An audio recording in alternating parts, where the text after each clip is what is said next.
నువ్వు సంపాదించిన 5 రూపాయలు ఉండొచ్చు, దాంట్లో దీవెన ఉంటుంది. నీవు, నీ కుటుంబం, నీ బిడ్డలు దీవించబడతారు. దాంట్లో నువ్వు 5 రూపాయలు సంపాదించి 4 రూపాయలు పోగొట్టుకుంటే దీవెన కాదు. నువ్వు 2 రూపాయలు సంపాదించి 2 రూపాయలు కాపాడబడింది అనుకో, అది దీవెన. ఇది సత్యం. ఏం పేరు నీ పేరు? ఏం పేరు?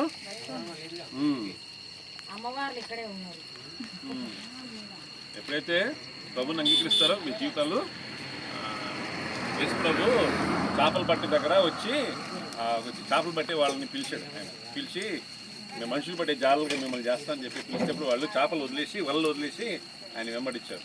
అంటే ఆ చేపలు పట్టే వాళ్ళని ఆయన మొదట పిలిచాడు.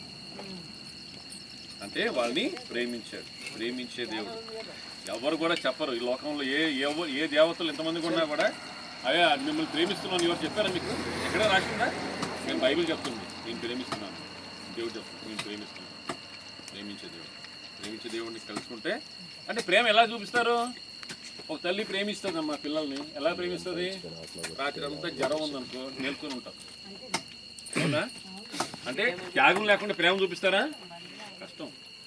భర్త బాగాలేడు అనుకో రాత్రంతా మేల్కొని హాస్పిటల్ ఎత్తుకొని నిద్ర ఆహారం లేకుండా. ఎక్కడ చూసింది? ప్రేమ. ప్రేమను బట్టి. అదే రీతిగా యేసు ప్రభు ఆయన ప్రేమ ఎలా కనపరిచాడంటే ఆ ప్రాణం సిలువ మీద ప్రాణం పెట్టే వల్ల కనపరిచాడు. అది ఇంపార్టెంట్. అదే కదా. ఇప్పుడు ఎవరైనా మనం ఒకే దేవతలు ఎవరైనా మనకు ప్రాణం పెట్టారా? ఒక్క ప్రాణం పెట్టారా? వాళ్ళు పెళ్లిళ్ళు చేసుకుని చెప్తున్నారు. ఒకటి సర్వలోకాన్ని సంపాదించుకొని తన ఆత్మను పోగొట్టే లాభం ఉంటుందమ్మా. ఇప్పుడు ఇంత చేసి చివరికి నీ ఆత్మను పోగొట్టుకునే లాభం ఉంటుంది. అంతే కదా. నమ్ముతున్న దేవుడి దేవతని కనిపించకపోతే నీ పరిస్థితి ఏం చెప్పాలి? నాకు అవకాశం లేదు. దీపం ఉన్నప్పుడు ఇల్లు చక్కబెట్టుకోవాలి. ఒక తీర్మానం అంతే ఉంటుందమ్మా కదా. యేసు ప్రభు మిమ్మల్ని ప్రేమిస్తున్నాం, అందుకు మేము చెప్తున్నాం. అంతే కదా. ఆయన ప్రేమను బట్టి మేము చెప్తున్నాం.